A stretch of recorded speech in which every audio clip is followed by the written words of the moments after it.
Nah, kita sekarang beranjak ke kasus non-trauma. Ini juga sering di IGD, tapi dia tidak terklasifikasikan ke kasus trauma, yaitu glaukoma akut sudut tertutup, ya, acute angle closure glaucoma. Glaukoma akut sudut tertutup ini memiliki faktor resiko biasanya pada pasien-pasien di atas usia 40 tahun. Kemudian pasien-pasien dengan East Asia, artinya pasien-pasien di Indonesia itu populasinya itu masih beresiko tinggi untuk mengalami glaukoma sudut tertutup akut. Kemudian hipermetrop, karena pada pasien hipermetrop itu bola matanya relatif lebih kecil sehingga sudut bilik matanya akan lebih sempit dan beresiko untuk mengalami sudut tertutup.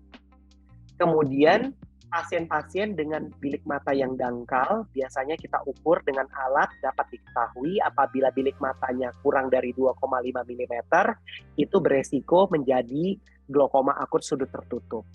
Wanita memiliki resiko 2 hingga 4 kali lebih banyak dibanding laki-laki, dan juga apabila pada keluarga ada yang memiliki riwayat sudut tertutup, maka first degree relatif, misalnya ayahnya atau ibunya mengalami riwayat sudut tertutup, maka dia akan beresiko juga mengalami glaukoma akut sudut tertutup. Sebelumnya saya akan memaparkan mengenai dasar dari aqueous humor, ya. Bagaimana sih terjadi fisiologis dari aqueous humor dan juga bagaimana sehingga terjadi suatu kasus glaukoma sudut tertutup.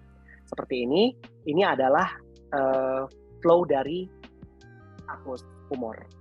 Jadi seperti gambar ini tadi menyatakan bahwa dari aqueous humor itu akan diproduksi oleh badan sinier, lalu dia akan melewati bagian depan lensa, lalu aqueous humor akan didrainase mengalir ke bilik mata depan, dan dari bilik mata depan dia akan dibuang ke trabecular meshwork. Apabila terjadi pendangkalan dari bilik mata depan, hal ini akan mengakibatkan tekanan dari bola mata akan meningkat dengan sangat tinggi, dan apabila tekanan itu sangat tinggi akan mengakibatkan kerusakan dari nervus opticus. Kalau pada poliklinik apabila tidak tersedia slit lamp, maka dokter-dokter dapat melakukan pemeriksaan bilik mata depan dengan metode iluminasi. Dengan menggunakan teknik iluminasi, maka dokter dapat melakukan penyenteran pada bilik mata di center pada bilik mata depannya dari sudut 90 derajat dari light source-nya dari samping. Apabila cahayanya dapat menyinari seluruh iris seperti ini, maka dia bilik matanya cukup dalam. Namun apabila dokter saat melakukan penyinaran pada satu sisi dan dokter hanya melihat sementara pada bagian sisi yang lain itu dia gelap, ya, gambarannya itu seperti bulan sabit seperti ini, maka bilik mata depannya itu relatif dangkal. Nah, sementara metode yang lebih advance untuk penentuan dari bilik mata depan ini adalah menggunakan teknik Van Herijk. Van Herijk adalah kita menggunakan slit lamp, di mana cahaya akan kita arahkan ke bagian sudut mata 60 derajat. Apabila kedua bayangan ini sempit ataupun hampir berhimpit, maka bilik matanya itu relatif sempit.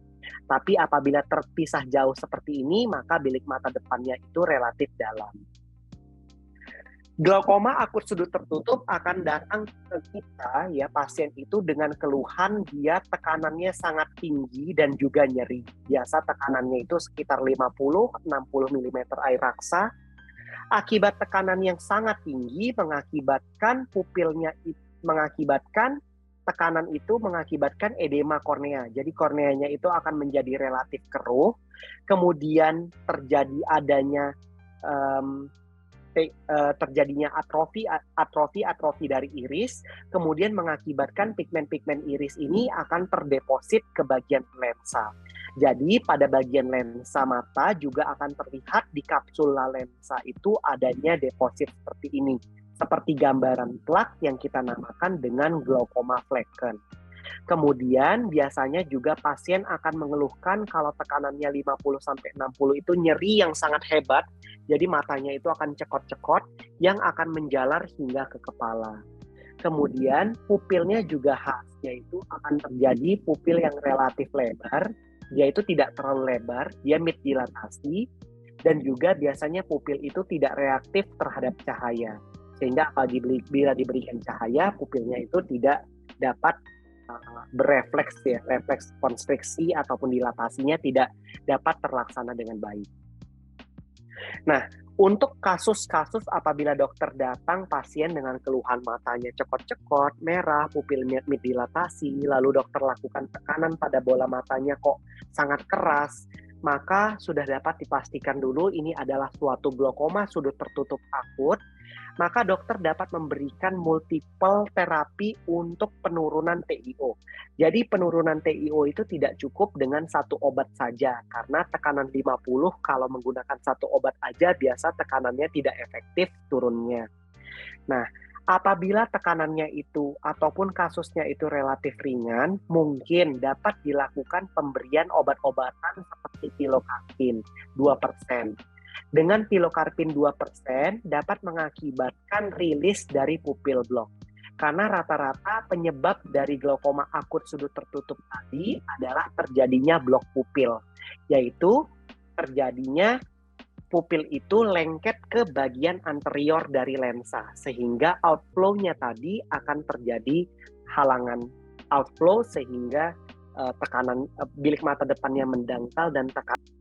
Kemudian apabila tekanan di atas 40-50 mm air raksa, maka dokter-dokter sekalian dapat melakukan kombinasi pemberian seperti beta blocker, yaitu timolol 0,5%, ditambahkan dengan acetazolamide loading doses 250 mg 2 tablet, jadi 1 kali 500. Kemudian dokter juga dapat mengkombinasikan dengan agen hiperosmotik, manitol 20% intravena, dan juga apabila tidak dapat juga mencapai TiO target kita di bawah 20, maka dapat dilakukan parasintesis menggunakan jarum 30G yang sangat kecil. Nah, dokter kenapa harus diberikan multiple obat yang sangat banyak sekali? Karena tekanan yang sangat tinggi pada kasus-kasus glaukoma di atas 50-60 dalam waktu beberapa jam saja dapat mengakibatkan tekanan itu mendesak ke nervus opticus, sehingga dapat mengakibatkan iskemia dari nervus opticus dan mengakibatkan kerusakan permanen. Itu sebabnya penanganannya harus agresif di awal. Nah, setelah itu apabila tekanan dapat ditangani dengan baik, tekanan itu dapat diturunkan dengan cepat, hal itu akan mengakibatkan korneanya menjadi relatif tidak edema. Sehingga apabila korneanya tidak edema, dapat dirujuk ke dokter mata untuk kita lakukan laser iridotomi.